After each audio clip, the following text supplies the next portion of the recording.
Coming to you live in an old-fashioned radio announcer voice. This is Radio Retropolis. Welcome to the My Favorite Husband radio podcast here on Radio Retropolis. Tonight, after listening to Liz explain how she balances her checkbook, George sends her to night school to learn arithmetic. This is called Liz Goes to Night School from November 18th, 1950 here on Radio Retropolis.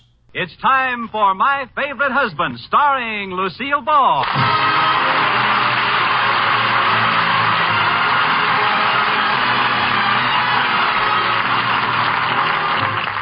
Yes, it's the Gay Family series starring Lucille Ball with Richard Denning as Liz and George Cooper. Two people who live together and like it.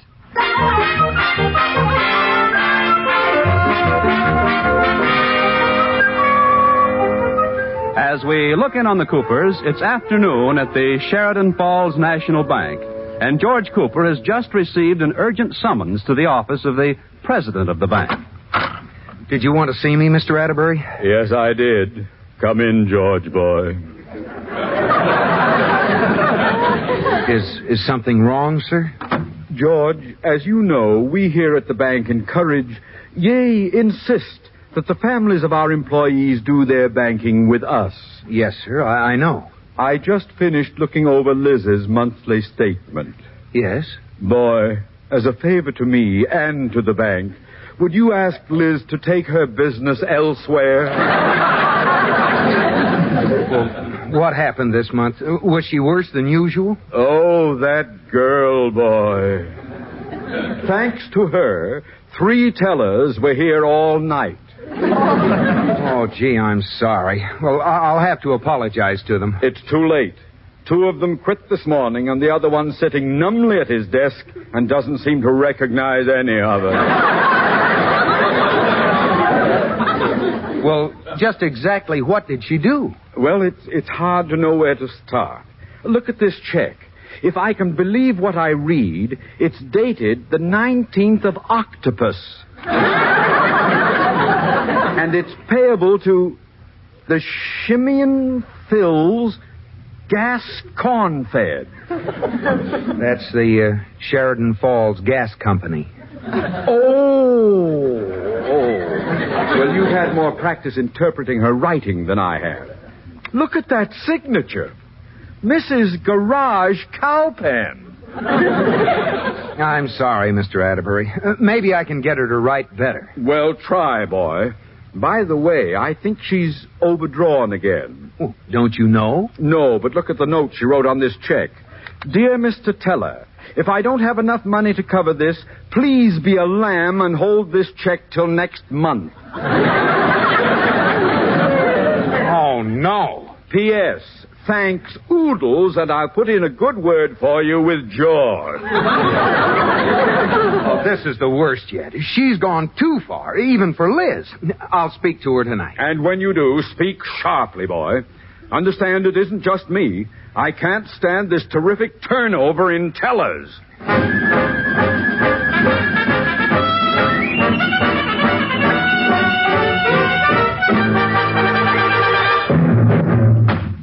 Liz, where are you? Oh, hi, George. How's my little husband? Sit down. Your little husband wants to talk to you. Well, apparently you got up on the wrong side of the vault. Never mind being smart. Liz, what you've done is unforgivable. Why, that dirty fibber of a garage mechanic. He promised he wouldn't tell you I had that fender fixed. What fender? Oh, me and my big mouth. We'll settle the fender later. But right now, I want to talk to you about your bank account. It's in a terrific shape. Now, what have you got to say about it?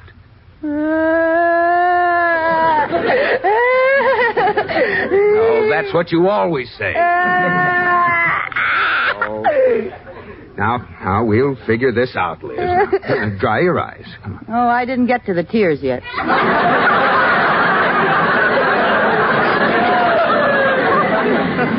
Oh, fine. Well, get your checkbook and let's look at it. All right, it's here in the desk. Here. Now, Liz, I deposit so much money to your account each month to run the house. Yes, sir. If you keep track every time you write a check, you should know how much money you have left in the bank at the end of the month. You'd think so, wouldn't you? Well, let's take a look at it. Now, do you have any idea where you made your first mistake? Yes, when I married a banker. I'd known I'd get an answer like that. Now, here. You made a mistake right here on the first stub. You wrote a check for $2 for an elderly gazelle. Let me see that. That's Evening Gazelle. A Gazette. Oh. Well, anyway, you made a deposit the same day and added it up wrong. I did? Yes. 9 and 9 do not make 17. Since when? They never have. Oh, look, Liz. Just out of curiosity, how do you add 9 and 9 to make 17? Well, George, I used a simple shortcut. You see, 9s are pretty big numbers, so I always break them up into little chunks of 3s. 3 is such a nice number. I've always liked 3. Yeah, well, now I take 2 of the 3s of each of the 9s. I can handle 3s. Then I add each set of 2 3s, which comes out 6, times 2, which is 12. Now I have 12 with 2 3s I haven't even used yet.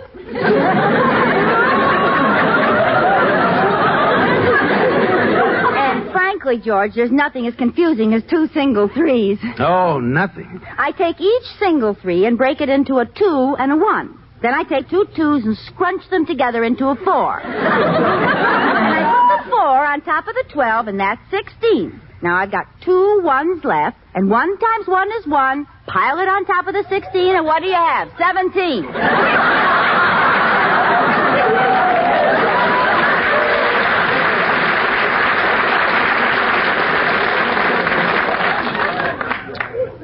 A simple shortcut. Yeah. It's just a little system I made up one day when I wasn't doing anything. I agree. Liz, your math is positively atrocious. Now, what can we do about it? Give me a kiss. No, this is serious. Oh. Dinner's ready. If you come up next month overdrawn again, Mr. Atterbury will... Dinner's ready. Let's go eat. Well, now, just a minute. It's only 5:30. I won't be hungry for an hour. Well, I know, but Katie has to fix dinner early tonight so she can get to night school on time. Night school? Yes, you know, night school. It's like day school, only darker. I am familiar with the institution. It's one of Mr. Atterbury's pet projects. Oh? But my stomach is used to eating at 6:30. Well, I promised Katie she could go so your stomach can just take dinner and lump it. That's what I'm afraid of. Dinner's on the table, Mrs. Cooper. We're coming, Katie. I hope you don't mind eating early on account of me, Mr. Cooper. No, I guess not, Katie. Yeah? What class are you going to tonight? Beginning sewing. I had trouble deciding which course to take. They teach everything in night school, you know. Wait a minute. Do they by any chance teach arithmetic? Oh, sure. Okay, Katie, serve the dinner. Sit down, George. Well, what happened at the bank today? George, what are you looking at me like that for? Liz, you're going to night school with Katie. Oh, George, I took mathematics in school once. Well, honey, you may have been exposed to it, but it didn't take. Maybe I'm immune. Maybe when I was a baby, I was vaccinated against it. Liz? I'll bet that's what that funny little scar is on my arm. Liz, you're going. It'll be good for you, and Mr. Atterbury will be delighted. After all, you owe him something for all the trouble you caused him at the bank. Wouldn't it be easier just to give him a quart of blood? Now, Liz, all right, George, I'll go. Katie, it looks like you have yourself a little school chum. The last one to the teeter-totter is the dirty, rotten egg.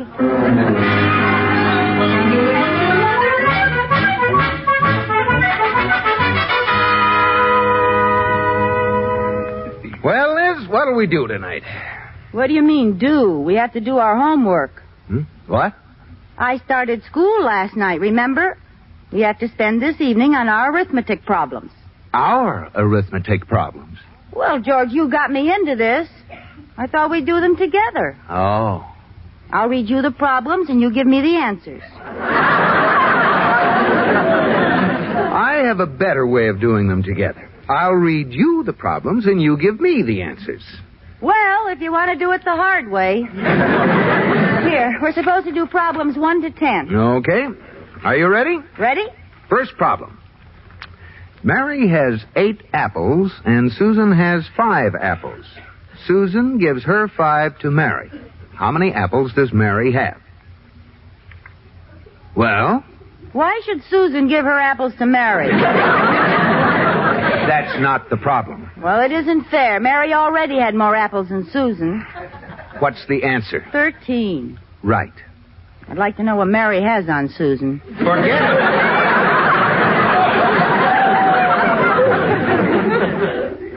Next problem. If Mary has 12 candies and Susan gives her 4 candies... There she goes again. Liz? You asked me, Susan's being blackmailed. Never mind. Ooh.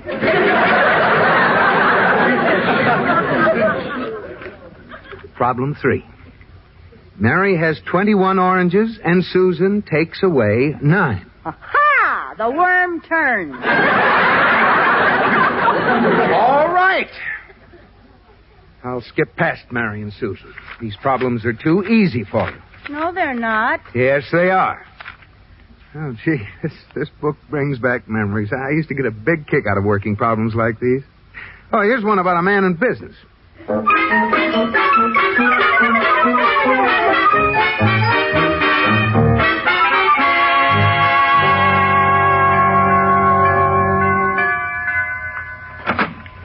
Mr. Atterbury. George, boy. Come on in. Thanks. Where's Liz? She's at night school. Oh, that's right. I keep forgetting. Seems so incredible that Liz could be learning anything. Well, she's taking it very seriously. I'm proud of her. I really am, too, boy. You know how I feel about night school. I'm judging their contest tomorrow night, you know. What contest? Oh, didn't I tell you? It's a contest between the best math student of the Sheridan Falls Night School and the best one from the West Newton Night School. I'm supposed to call the high school and find out who the contestant from Sheridan Falls is. Oh, go ahead. Oh, thank you. I hope they pick a good one. Hello? Give me the principal's office, please. I'm especially interested in this contestant because my good friend Ed Troup is head of the West Newton Board of Education. Now, I'll never hear the end of it if I lose. Excuse me. Hello? This is Rudolph Atterbury speaking. Have you the name of our math champion? Good. Take this down, George. Liz Cooper. L-I-Z... Liz Cooper! It couldn't be Liz Cooper. I can only hope we have a bad connection. Hello. Would you repeat the name, please? Slowly? Oh, Gad. Spell it out. L-I-Z, Liz, C-O-O, Cooper. Thank you. Goodbye. Oh, there she is. Oh, hi, dear. Oh, hi, Mr. Atterbury. Liz, we want to ask you something. Yes. Did anything unusual happen in school tonight? Said he, clinging to a vain hope that someone had set fire to the teacher. No, we were assigned our lockers. I was chosen to represent the night school in a math contest tomorrow. We got some new erasers. Nothing unusual. What's new with you? Nothing? How in the world did they happen to select you? How could a thing like that possibly happen? Don't bug your eyes at me, George Cooper. I'm only in this contest thanks to you. Thanks to who? Thanks to George. Thanks to me. Thanks to him? Well, that covers the ground pretty thoroughly. George's fault. Now, what do you mean by that? Why didn't you tell me you worked all the problems in my book? I handed it in and they thought I was a mathematical genius. George, you idiot! I don't see why you're so mad, Mr. Atterbury. Oh, you don't? I'm judging the contest. Oh. And it's going to be just peachy to have my vice president's wife up there not being able to add 2 and 2. 4. Well. I can go higher than that. 3 and 3 are 6, and 4 and 4 are 8, and 5 and... Shut up! Well, I was only trying Oh, to now, help. wait, everybody. Let's not lose our heads. There must be some way out of this. We'll tell them Liz can't do it, and they can select someone else. Oh, fine idea. Now, let's see. Liz couldn't be there if something happened to her, like, a broken leg. Don't you look at me like that, Mr. Atterbury. Come back here, Liz. Ah! If you touch me, I'll tell everybody. You won't get away with it. You'll fry for this. Leave me alone! Leave me alone! No one's touching you.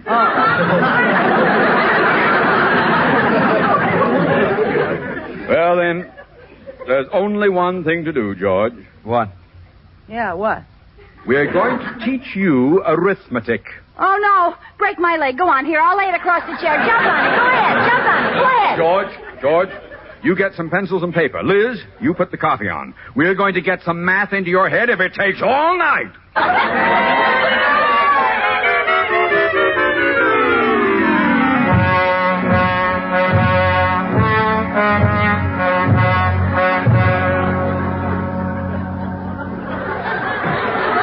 Now, Liz, the contest will start any minute. Are you all set? Liz, snap out of it. Are you still sleeping? No, I'm raring to go.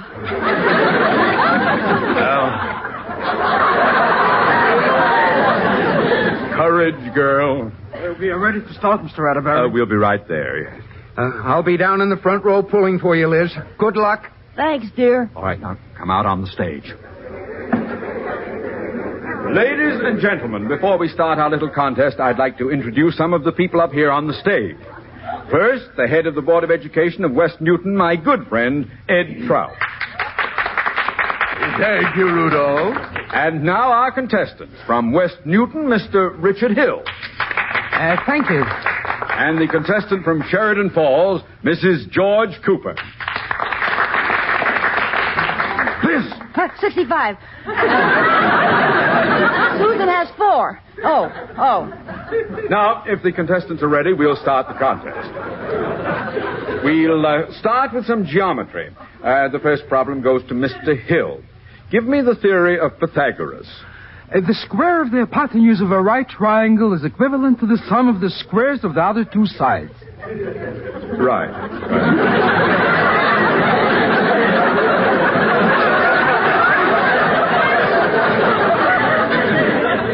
Well, that was a pretty tough one. Now let's get an equally tough geometry problem for Mrs. Cooper. Mrs. Cooper, if you had 3 geometry problems and I gave you 2 more geometry problems, how many would you have? 5? Right!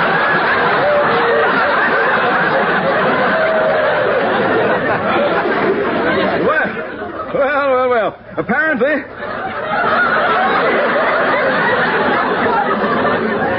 when it comes to geometry, our 2 contestants are evenly matched. Just a minute. Please, no coaching from the audience.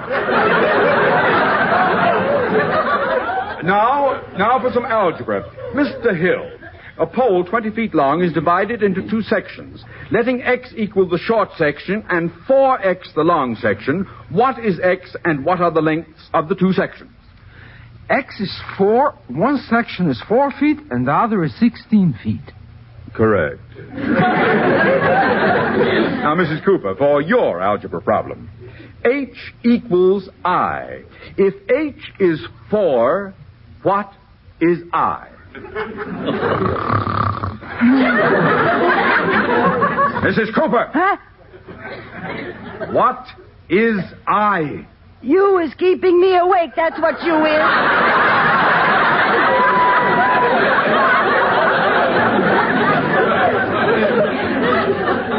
This is no time to go to sleep. Well, you kept me up all night coaching me. Hold it there! Just a minute, Rudolph. Mrs. Cooper, did you know Mr. Atterbury before this contest? Sure, he's my husband's boss. Aha! Trying to pull a fast one, eh, Rudolph? Oh, you don't understand, eh? I understand enough. I think we'd better have an impartial judge giving the question. Well, all right. But who'll it be? Me. Oh, Gad! And I'll see that Mrs. Cooper doesn't get all the easy ones. Oh, dear. There's a seat here by me, Mr. Atterbury. Oh, very well. I'll be right there. And now we'll continue with the contest. George, boy, we'd better think of something or she's cooked. Oh, maybe we can throw her a cue. Here's your next question, Mr. Hill. How many sides does a pentagon have? 5. Correct. Now, Mrs. Cooper, how many sides does an octagon have? A what a gun? An octagon. I'm glad we ate before we came, aren't you, George? Huh? Oh, yes. That's the kind of food that you appreciate. Please, fellas, don't talk so loud. How can I think of the number? Liz, what do you think we were talking so loud for? 4? Oh, I get it. An octagon has 4 sides. Thanks, George. Wrong. What? Mrs. Cooper, you now have one wrong, and Mr. Hill is ahead. And we will please have no coaching from the audience. Yeah, they don't know the answers. Now, Mr. Hill, give me the answer to this problem. What is the square root of 225 plus 10 minus 1 plus the square root of 36 plus 2? 33. Oh, I'm sorry. I'll give the same question to Mrs. Cooper. Mrs. Cooper, what is the square root of 225 plus 10 minus 1 plus the square root of 36 plus 2? Oh, sure. The answer is 32. Oh, that's Liz's age. Good. Act your age, Liz. Huh? Oh, 22. Oh, I forgot. She's a woman. Act your age in 10 years. 26? No, you idiot! 32! Right! Now, Mr. Hill has missed one, Mrs. Cooper has missed one, and Mr. Atterbury hasn't missed any.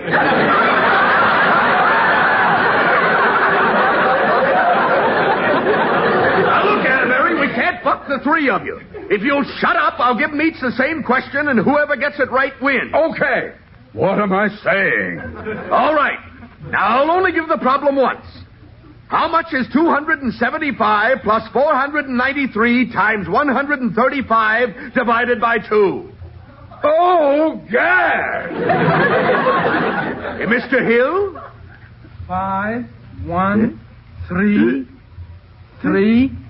9. Oh, I'm sorry, that's wrong. Hey, Mrs. Cooper, what's your answer?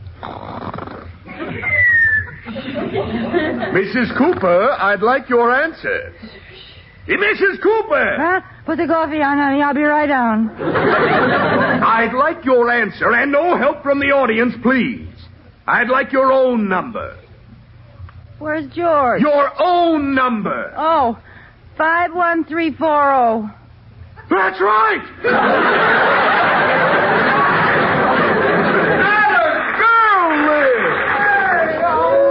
Honey, congratulations. I knew you could do it, girl. Do what? You won the contest. Who, me? Liz, I owe you an apology. I gave up all hope when he insisted you give him your own number. Own number? I thought he said phone number.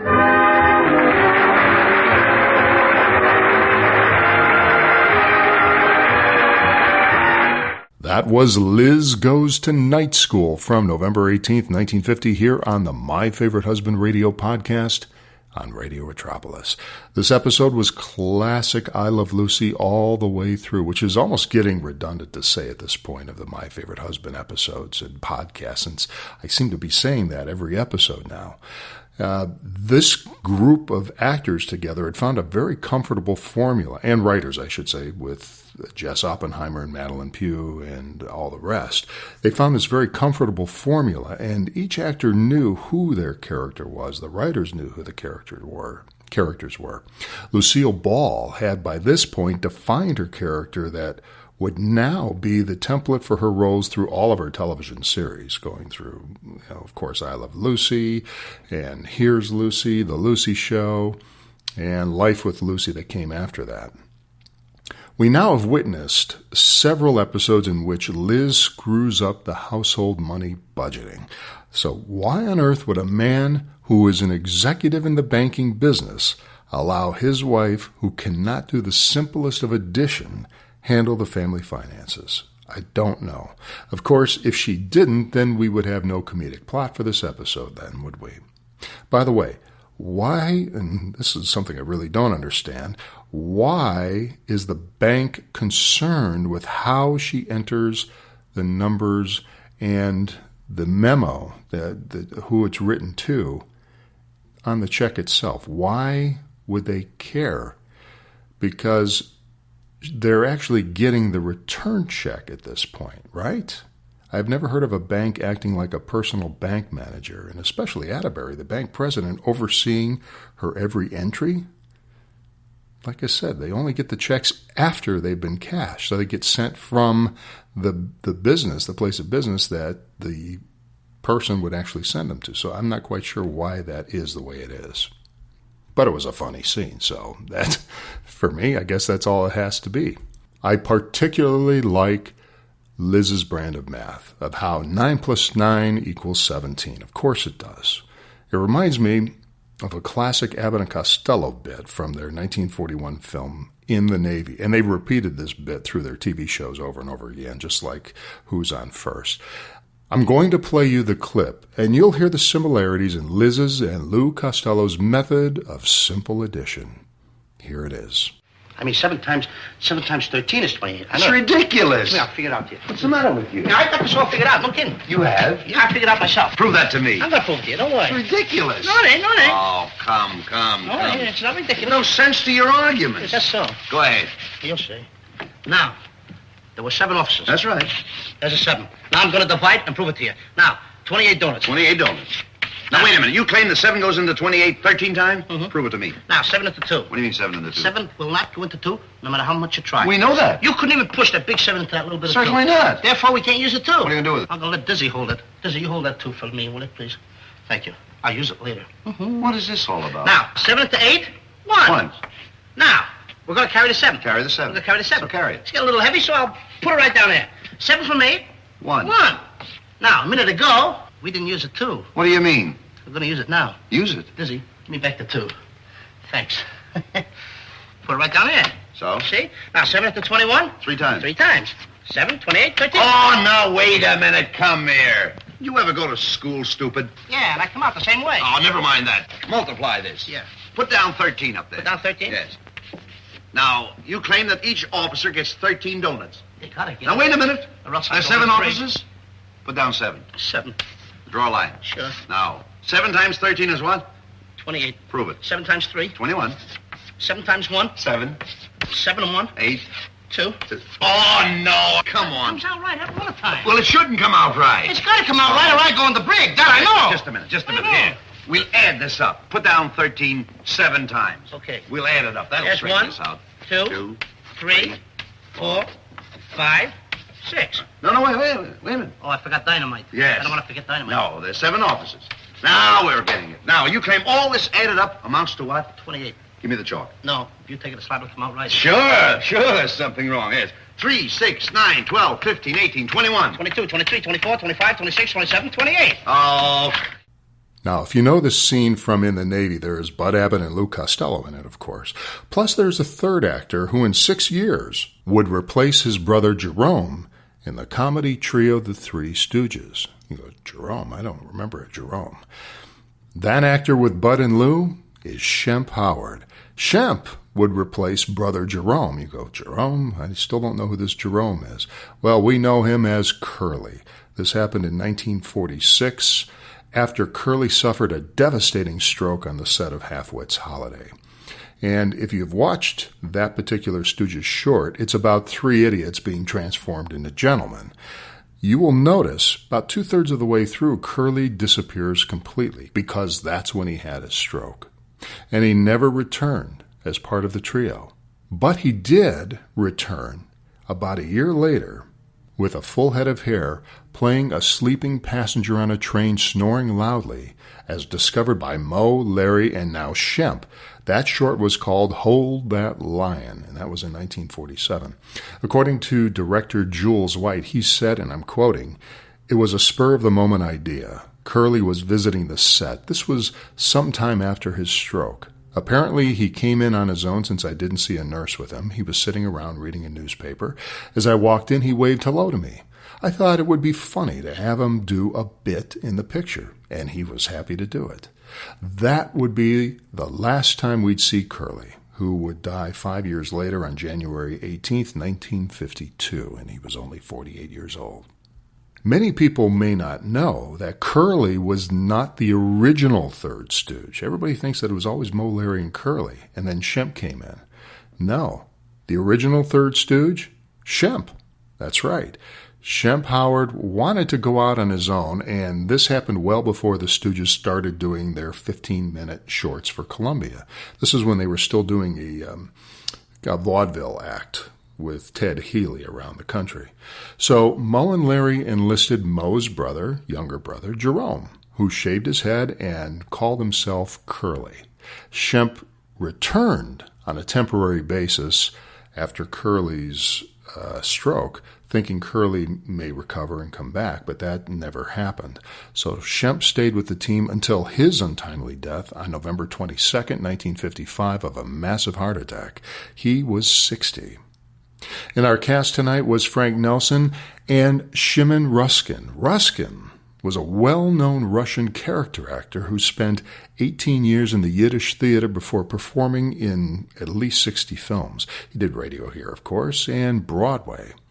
In 1953, Ruskin was identified by actor Lee J. Cobb as a member of the Communist Party. This testimony was made public by the House Committee on Un-American Activities, in which Shimon Ruskin was blacklisted. It was around this time as well that Lucille Ball was also questioned about her grandfather's application into the Communist Party several decades prior. Now, her outcome was much different than Ruskin's, as she was cleared rather quickly. Of course, having big government contacts helped. In 1965, Mr. Ruskin and 10 Hollywood writers, directors, and actors shared in an $80,000 out-of-court settlement of a suit that had charged the Motion Picture Association of America and all its corporate members, except United Artists, with maintaining a blacklist. Shimon Ruskin died of cancer on April 23, 1978. He was 69. So this was a fun classic episode, Liz Goes to Night School, from November 18th, 1950, here on the My Favorite Husband radio podcast on Radio Retropolis. See you next time. Radio Retropolis.